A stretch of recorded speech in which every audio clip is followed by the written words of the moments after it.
প্রগতি শুরু করছি আজকের সংবাদ। জাতীয় সড়কে ঘটল ভয়াবহ বাস দুর্ঘটনা। আহত হয়েছেন কমপক্ষে 20 জন বাস যাত্রী।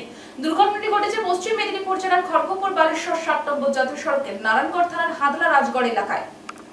জাতীয় সড়কে ঘটল ভয়াবহ বাস দুর্ঘটনা। আহত হয়েছেন কমপক্ষে 20 জন বাস যাত্রী। দুর্ঘটনাটি ঘটেছে পশ্চিম মেদিনীপুর জেলার খড়গপুর বালেশ্বর 7 নম্বর জাতীয় সড়কের নারায়ণগড় থানার হাদলা রাজগড় এলাকায়। জানা গিয়েছে শনিবার ভোর রাতে উড়িষ্যার ভুবনেশ্বর থেকে একটি যাত্রী বোঝাই বাস কলকাতার দিকে যাচ্ছিল। সেই সময় খড়গপুর বালেশ্বর 7 নম্বর জাতীয় সড়কের নারায়ণগড় থানার হাদলা রাজগড়ের কাছে নিয়ন্ত্রণ হারিয়ে জাতীয় সড়কের উপর উল্টে যায় বাসটি। দুর্ঘটনায় আহত হন বাসের মধ্যে থাকা প্রায় 20 জন যাত্রী। খবর পেয়ে ঘটনাস্থলে পৌঁছায় নারায়ণগড় থানার পুলিশ ও জাতীয় সড়ক কর্তৃপক্ষ। আহতদের উদ্ধার করে প্রথমে মকরামপুর প্রাথমিক স্বাস্থ্য কেন্দ্রে নিয়ে যাওয়া হয়। কয়েকজনের অবস্থা আশঙ্কাজনক হওয়ায় তাদেরকে মেদিনীপুর মেডিকেল কলেজ হাসপাতালে স্থানান্তর করা হয়েছে। বাসের মধ্যে থাকা এক যাত্রী সুবল জানা জানিয়েছেন, মাঝরাতে সবাই বাসের মধ্যে ঘুমিয়েছিলেন। হঠাৎ করেই ভোরের দিকে বাসটা দোল খেতে শুরু করে, পরে জাতীয় সড়কের উপর উল্টে যায়। দুর্ঘটনায় আহত হয়েছেন বাসের মধ্যে থাকা অনেকেই। পুলিশ সবাইকে উদ্ধার করে হাসপাতালে নিয়ে যায়। ভোর রাতে খড়গপুর বালেশ্বর 7 নম্বর জাতীয় সড়কের উপর যাত্রী বোঝাই বাস দুর্ঘটনায় চাঞ্চল্য ছড়ায়। বাসটিকে সরিয়ে জাতীয় সড়কে যান চলাচল স্বাভাবিক করে পুলিশ ও জাতীয় সড়ক কর্তৃপক্ষ।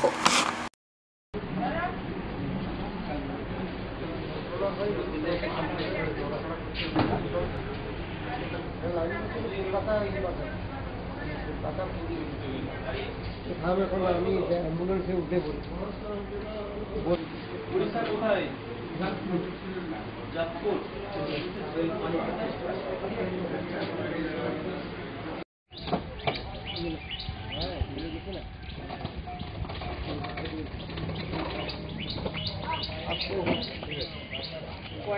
ভাঙাচোরা আছে তো লাগবে।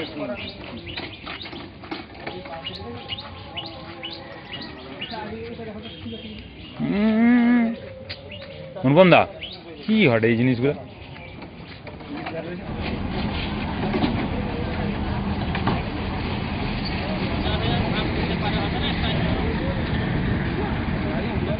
কি করে হলো অ্যাক্সিডেন্টটা? অ্যাক্সিডেন্টটা হয়েছে, আমরা তো রাত্রে এসেছিলাম, গাড়িতে প্রায় সবাই ঘুমিয়ে গেছি। হঠাৎ ঘুম ভেঙে দেখলাম গাড়িটা দুলতেছে, দেখলাম হঠাৎ একটা শব্দ হলো, তারপর আর কিছু না। আপনারা কোত্থেকে এসেছিলেন? আমরা ভুবনেশ্বর থেকে। কোথায় যেতেন? খড়গপুর লোকাল আমাদের থানা, ঝিলিঙ্গা গ্রাম। কতজন মতো আহত হয়েছেন? ওই জনা 15 থেকে 20 জন। কোথায় হয়েছে অ্যাক্সিডেন্টটা? ওটা নারায়ণগড় আর বেলদার মাঝামাঝি হন্দলা বলে একটা জায়গা, রাজগড়, হাঁদলা রাজগড়, ওইখানটাতে হয়েছে। কি নাম আপনার? আমার নাম সুবল জানা। বাড়ি ঝিলিঙ্গা। আমরা তো ঘুমোচ্ছিল, গাড়ি একদম ঘুরতে ঘুরতে এই মাথা করতে পাল্টি বেড়ে যায়। আপনারা কোত্থেকে আসছিলেন? আমরা আসছি ভুবনেশ্বর থেকে। কোথায় যেতেন? আমরা যেতাম হাওড়া। কতজন মতো আহত হয়েছেন আপনারা? অনেক লোক আহত হয়েছে, ঠ্যাং, পা, কাঠ, ঠোঁট, দাঁত, মাথা সব যাচ্ছে। বাসের মধ্যে ছিলেন? হ্যাঁ, বাসের মধ্যে। কি নাম আপনার? শিবু চক্রবর্তী। বাড়ি? বাড়ি হরিপাল। নবনির্মিত সুস্বাস্থ্য কেন্দ্র থেকে চুরি হয়ে গেল বৈদ্যুতিক পাখা। নারায়ণগড়ের জগৎপুর সুস্বাস্থ্য কেন্দ্রের ঘটনা। চুরির অভিযোগ জমা পড়ল বেলদা থানায়। এমন চাঞ্চল্যকর ঘটনা ঘটেছে বাখরাবাদ পঞ্চায়েতের জগৎপুরে। নবনির্মিত সুস্বাস্থ্য কেন্দ্র থেকে চুরি হয়ে গেল বৈদ্যুতিক পাখা। নারায়ণগড়ের জগৎপুর সুস্বাস্থ্য কেন্দ্রের ঘটনা। চুরির অভিযোগ জমা পড়ল বেলদা থানায়। এমন চাঞ্চল্যকর ঘটনা ঘটেছে বাখরাবাদ পঞ্চায়েতের জগৎপুরে। ঘটনায় জানা গেছে, অস্থায়ী ঘরে সুস্বাস্থ্য কেন্দ্রটি চলত। শনিবার নতুন কেন্দ্রে স্থানান্তরের জন্য গেলে স্বাস্থ্যকর্মী দেখতে পান দরজা ফাঁকা, ভেতরে নেই বৈদ্যুতিক পাখা। ঘটনার খবর যাক ব্লক স্বাস্থ্য দপ্তরে ও পঞ্চায়েত প্রশাসনে। ব্লক স্বাস্থ্য দপ্তর জানাচ্ছে 9টি পাখা ছিল, সবকটি চুরি গেছে। বিষয়টি এদিন লিখিত অভিযোগ জানানো হয় বেলদা থানায়। পুলিশ ঘটনার তদন্ত শুরু করেছে। বাখরাবাদ পঞ্চায়েতের প্রধান প্রদীপ ঘোড়াই বলেন, স্বাস্থ্যকর্মী নতুন ভবনে স্থানান্তরিত করতে এসে এমন ঘটনা দেখতে পান, তবে কবে চুরি হয়েছে জানা যায়নি। পুলিশে অভিযোগ জানানো হয়েছে, পুলিশ তদন্ত করে দেখছে। অন্যদিকে ব্লক স্বাস্থ্য আধিকারিক আশিস মন্ডল বলেন, নতুন সুস্বাস্থ্য কেন্দ্রটি 2-3 মাস আগেই সম্পূর্ণ হলেও জলের সংযোগ না থাকায় চালু হচ্ছিল না। সম্ভবত গত রাতে চুরির ঘটনা ঘটেছে। পুলিশের বিষয়টি জানানো হচ্ছে।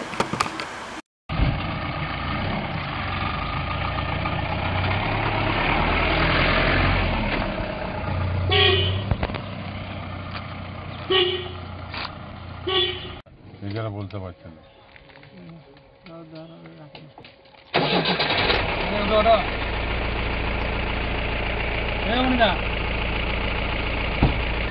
জগৎপুর সাব সেন্টারটা ওটা 2-3 মাস হলো কমপ্লিট হয়ে গেছে, কিন্তু এখনো জল কানেকশন হয়নি।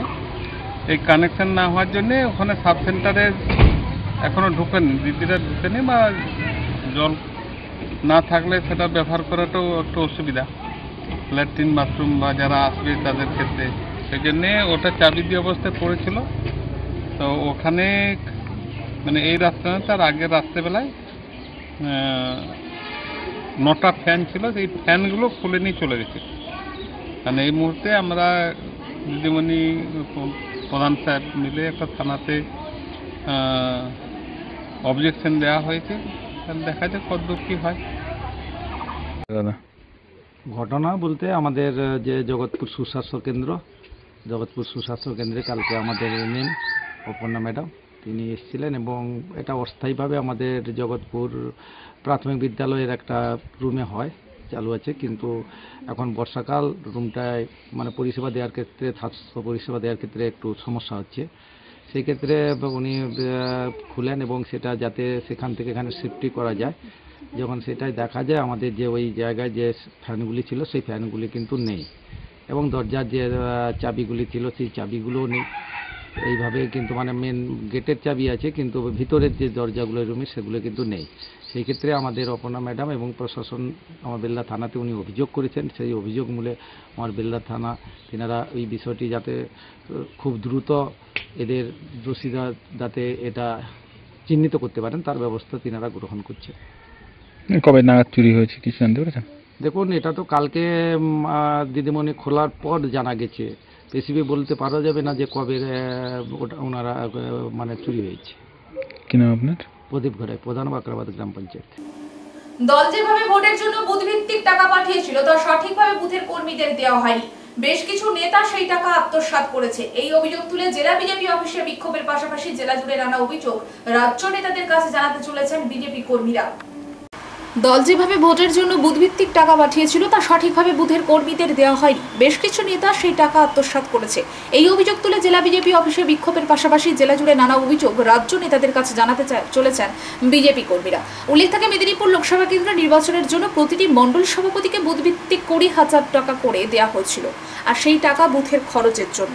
কিন্তু বহু মণ্ডল সভাপতি সেই টাকা বুথের কর্মীদের না দিয়ে নিজেরাই আত্মসাৎ করেছে। এমনকি বিভিন্ন সভার জন্য যে টাকা বরাদ্দ হয়েছিল তা খরচ দেখিয়ে বেশ কিছু নেতা ভাগ করে নিয়েছেন। তারা প্রতিবাদ করেছিলেন, তাদের কিছু টাকা দিয়ে মুখ বন্ধ করার চেষ্টা করেছেন বলে বিজেপির পক্ষ থেকে অভিযোগ উঠেছে। উল্লেখ থাকে, মেদিনীপুর লোকসভা কেন্দ্রে অগ্নিমিত্রা পল পরাজয়ের পরে দলের মধ্যে নানা বিতর্ক শুরু হয়েছে। দিলীপ ঘোষের বক্তব্য ঘিরে বিজেপি দলের মধ্যে ক্ষোভ বিক্ষোভ শুরু হয়েছে। তখন ওখানে একটা মানে গ্যাদারিং করতে চেয়েছিল তৃণমূলের লোকরা, ওখানে আমি গ্যাদারিং করতে দেইনি।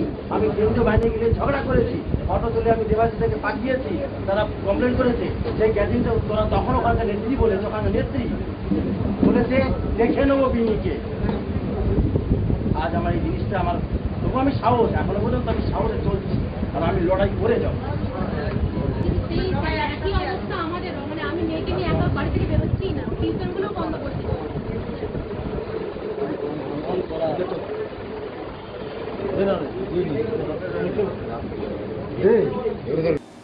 ঝাড়গ্রাম থানার আইসি তৎপরতায় কয়েক ঘন্টার মধ্যে নিখোঁজ নাবালকের সন্ধান পেল পরিবার। পুলিশের ভূমিকায় খুশি নাবালকের পরিবার।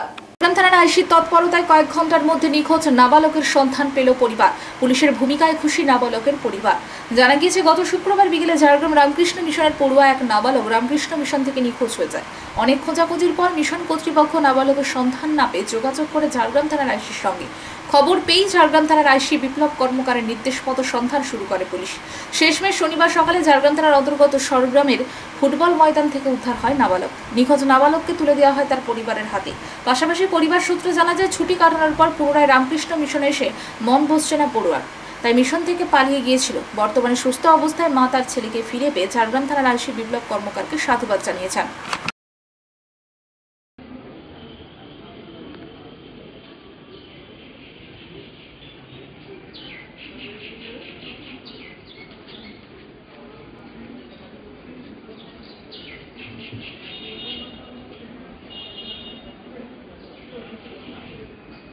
কি নাম আপনার? আলপনা ভুক্ত। কি হয়েছিল? আপনার বাচ্চাকে কবে থেকে পাচ্ছিলেন না? কালকে থেকে পাইনি। তারপরে স্কুল মাঠে বসেছিল, আজ সকাল 5টায় পুলিশ ঝাড়গ্রাম থানা থেকে পুলিশ যেয়ে ধরে নিয়ে এসেছে। এবার বাচ্চা পেয়েছি, আমার খুব হ্যাঁ বাচ্চা পেয়েছি, থানা থেকে খবর গেছে বাচ্চা পেয়েছি, এবারে আমার খুব বাচ্চা স্কুল মাঠ বলতে ফুটবল মাঠ বলতে কোথায়? আন্ধারিশোল। আন্ধারিশোল ফুটবল মাঠ। হ্যাঁ, হঠাৎ করে এরকম হলো কেন কিছু জানেন? ওটা বলতে পারবো না কিসের জন্য যে এরকম করলো বাচ্চা, ওটা বলতে পারবো না। আপনার গ্রামেরই স্কুল ফুটবল হ্যাঁ, মাঠ? কোথা থেকে? আন্ধারিশোল। আচ্ছা, এই পুলিশ রিকভারি করেছে? হ্যাঁ, যে আপনাদের হাতে তুলে দিয়েছে বাচ্চাকে? বাচ্চা এখনো তুলে না, তুলবে। কি বলবেন, আপনার বাচ্চাকে খুঁজে বের করে দিল পুলিশ? হ্যাঁ, কি বলছেন? ঝাড়গ্রাম থানার পুলিশকে অসংখ্য ধন্যবাদ জানাচ্ছি। কাঁথি সাংগঠনিক জেলার প্রাক্তন জেলা সভাপতি অনুপ কুমার চক্রবর্তী পুরনো বিজেপির সঙ্গে নতুন বিজেপির মতাদর্শ নিয়ে ক্ষোভ উগরে দিলেন। কাঁথি সাংগঠনিক জেলার প্রাক্তন জেলা সভাপতি অনুপ কুমার চক্রবর্তী পুরনো বিজেপির সঙ্গে নতুন বিজেপির মতাদর্শ নিয়ে ক্ষোভ উগরে দিলেন। এখন যারা বিজেপি করছে তারা দলটাকে নিজেদের পরিবার ভেবে নিচ্ছে। বিজেপি কারুর একার দল নয়, আমরা সকলেই বিজেপি। আর যারা নির্বাচনে জিতে যায় তারা কর্মীদের কথা ভুলে যায়। আমরা কি টেন্ডার নিয়ে বসে আছি ওদেরকে শুধু জেতাবো? ভোট এলে শুধু কর্মীদের কথা মনে পড়ে, ভোট চলে গেলে কর্মীদের কথা আর মনে পড়ে না। আর যারা দাদা দাদা বলে নেতৃত্বদেরকে জড়িয়ে ধরতে পারবে তারাই বড় বড় পদ পেয়ে যাবে। পদ পাওয়ার পরে নিজের কাজটা কতটা গুরুত্বপূর্ণ সেটার দিকে নজর না দিয়ে নেতা ভেবে নেওয়ার জন্যই আজকের দলের এই পতন। আমি পুরনো ছন্দে আবার ফিরব এবং দলকে শক্তিশালী করব। আমাদের লক্ষ্য 26শে বিধানসভায় রাজ্য থেকে অশুভ শক্তিকে উৎখাত করতে হবে।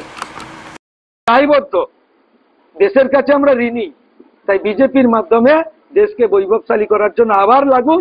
এই অত্যাচারিত শাসক যে পশ্চিমবঙ্গে শাসন ব্যবস্থা আছে, আপনারা যে যাই বলুন, শেষ ফেজের যে ভোট হয়েছে তার আগের যে ভোট হয়েছে, এটা ভোট হয়েছে, অঞ্চল ইলেকশনের মতো অবস্থা হয়েছে। কারোর ভোট দেওয়ার অধিকার নেই। অতএব এটা রাজ্যের অবস্থা চলছে না। আর আমরা বুক বাজিয়ে বলছি শাসক দলের নেত্রীর ক্যারিশমা, ওই সমস্ত সাধারণ লোককে বোঝানো, আমরা যারা সংগঠনে আমাদের বুঝিয়ে লাভ নাই। একটা সিট পাবে না রাষ্ট্রপতি শাসনে ভোট হলে, একটা সিট পাবে না। দায়িত্ব নিয়ে বলছি, 7টা বিধানসভায় কাজ করেছিলাম, কোথায় আছে তারা? তৃণমূল কোথায় আছে? 7টা বিধানসভা কোথাও নেই। সত্যি সংগঠন মেনে কাজ করা হয়, কোথাও থাকবে না। কারণ মানুষ শান্তি চায়, উন্নয়ন চায়। তৃণমূল কি উন্নয়ন দিয়েছে মানুষ বিচার করবে, কিন্তু শান্তি দেয়, মানুষকে অশান্তিতে ভরিয়ে রেখেছে। যুব সমাজের ভবিষ্যৎ কিছু নেই। মহিলারা অত্যাচারিত হচ্ছে, অসম্মানিত হচ্ছে, লাঞ্ছিত হচ্ছে, ধর্ষিত হচ্ছে। আদৌ এটা রাজনৈতিক দল নয়, একটা এখনো বলছি সিন্ডিকেট। খুব ভালোভাবে জানেন সেন্ট্রাল পর্যন্ত কি হচ্ছে জানেন। এই দৈনন্দিন অভিযোগ করার এই ভাবনা নিয়ে আমরা থাকি না। সেন্ট্রাল রাজ্য প্রতিটি ঘটনা জানেন কিন্তু মানেন না, এই ভাবনাতেই চলছে এখন। আমি জানি কিন্তু মানি না। তাহলে কি আবার সক্রিয়ভাবে একদম আমার ট্যাগলাইন হচ্ছে বিজেপি আমাদের। আমি বলেছিলাম মেয়ে ভালো হয়েছে, 10-11 তারিখে তার শ্বশুরবাড়ি চলে যাবে। এটা আমার ব্যাপার নয়, শুধু সারা ভারত পশ্চিমবঙ্গ ব্যাপী কার্যকর্তাদের আমি আবেদন করব, আসুন বিজেপি রাষ্ট্রীয় দল, সারা ভারতবর্ষ বিজেপিকে তাকিয়ে আছে, মোদিজিকে তাকিয়ে আছে। আমরা মানুষের কাছে দায়বদ্ধ, দেশের কাছে আমরা ঋণী। শুক্রবার গভীর রাতে কাঁথি শহরের প্রাক্তন কাউন্সিলরের বাড়িতে চড়াও হয় কাঁথি লোকসভা তৃণমূল কংগ্রেসের পরাজিত প্রার্থী উত্তম বারিকের ভাই সহ তার দলবল। পাশাপাশি বাড়ির মহিলার হাত ধরে টানাটানি করার পাশাপাশি বাড়ির দরজা ভাঙচুর করে বলে অভিযোগ। শুক্রবার গভীর রাতে কাঁথি শহরের প্রাক্তন কাউন্সিলরের বাড়িতে চড়াও হয় কাঁথি লোকসভা তৃণমূল কংগ্রেসের পরাজিত প্রার্থী উত্তম বারিকের ভাই সহ তার দলবল। পাশাপাশি বাড়ির মহিলার হাত ধরে টানাটানি করার পাশাপাশি বাড়ির দরজা ভাঙচুর করে বলে অভিযোগ। স্থানীয় বাসিন্দারা ছুটে এলে সেখান থেকে চম্পট দেয় দুষ্কৃতিকারীরা। কাঁথি পুরসভা 8 নম্বর ওয়ার্ডে প্রাক্তন কাউন্সিলর অমলেশ পাত্র, যিনি তৃণমূল প্রতীকে জিতে কাউন্সিলর হয়েছিলেন। যদিও 2022 সালে তৃণমূল কংগ্রেসের টিকিট না পেয়ে নির্দল হয়ে প্রতিদ্বন্দ্বিতা করেছিলেন, কিন্তু নির্বাচনে পরাজিত হন অমলেশ পাত্র। জানা গেছে শুক্রবার সন্ধ্যায় প্রাক্তন কাউন্সিলর অমলেশ পাত্র বাড়ির সংলগ্ন মদের আসর বসে। সেখানে কথা কাটাকাটি হয়। সেখানে মদ্যপ কয়েকজন উত্তম বারিককে অকথ্য ভাষায় গালাগালি করে। পরে রাত্রি 12টা নাগাদ তৃণমূল কংগ্রেস প্রার্থী উত্তম বারিকের ভাই সহ বেশ কয়েকজন দলবল নিয়ে বাড়িতে চড়াও হয়। বাড়ির দরজা ভেঙে ভিতরে ঢোকার চেষ্টা করে বলে পরিবারের অভিযোগ। দরজা বাইরে থেকে পরিবারের এক মহিলার হাত ও জামা কাপড় ধরে টানাটানি করে বলে অভিযোগ। চিৎকার শুনে স্থানীয় বাসিন্দা ওই মহিলার বাপের বাড়ি থেকে কয়েকজন লোক পৌঁছালে সেখান থেকে চম্পট দেয় দুষ্কৃতিকারীরা। হাত দেওয়ার সঙ্গে সঙ্গে ভেঙে গেল। হাত দিলে কখনো গ্রিল ভেঙে যায়?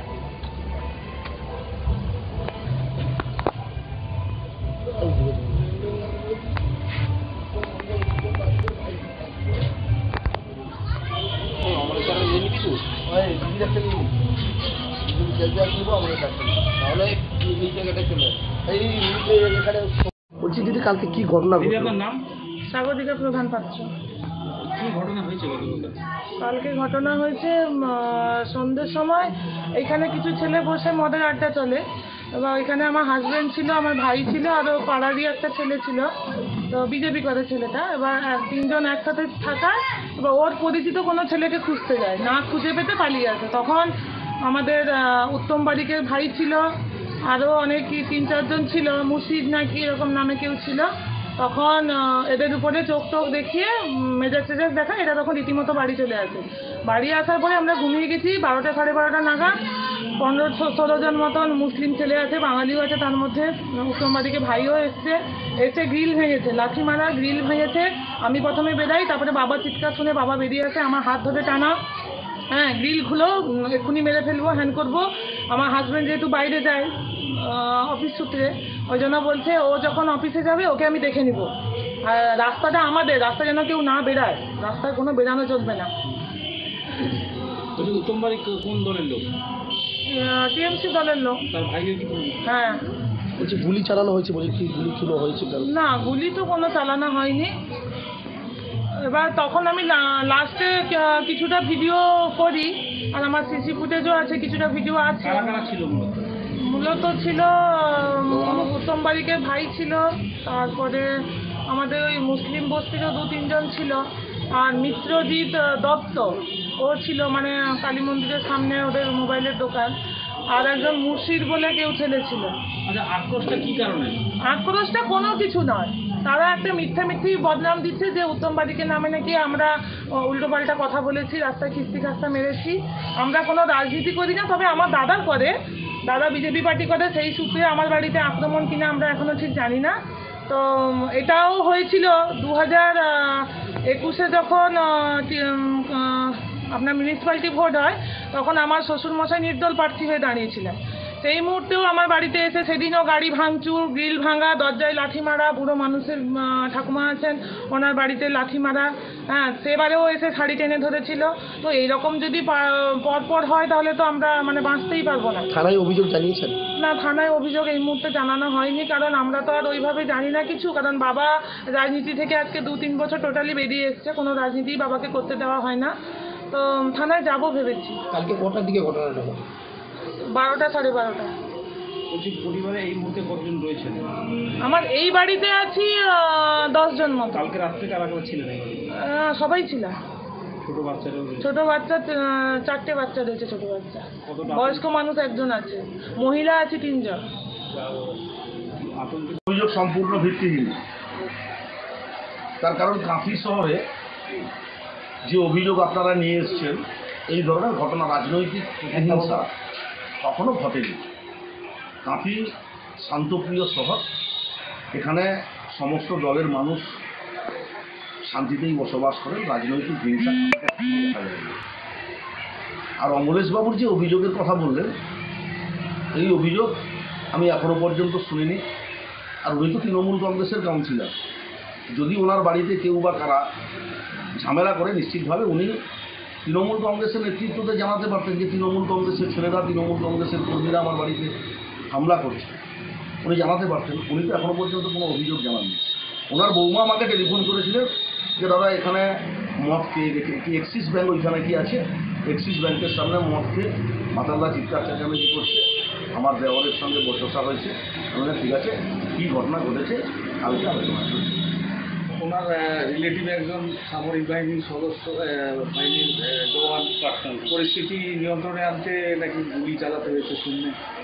দেখুন, এই ঘটনা আমার জানা নেই যে পরিস্থিতি নিয়ন্ত্রণে আনতে প্রাক্তন সেনা জওয়ান কোথাও ফায়ারিং করবেন আইনত বৈধ, আইনত সিদ্ধ, এই ঘটনা আমার জানা নেই। তবে ঘটনা ঘটেছে কিনা আপনারা স্থানীয় লোকজনের কাছ থেকে খতিয়ে দেখলে নিশ্চিতভাবে। থানায় এখনো পর্যন্ত প্রায় 12-13 ঘন্টা কেটে গেল, এখন থানায় অভিযোগ জানাননি।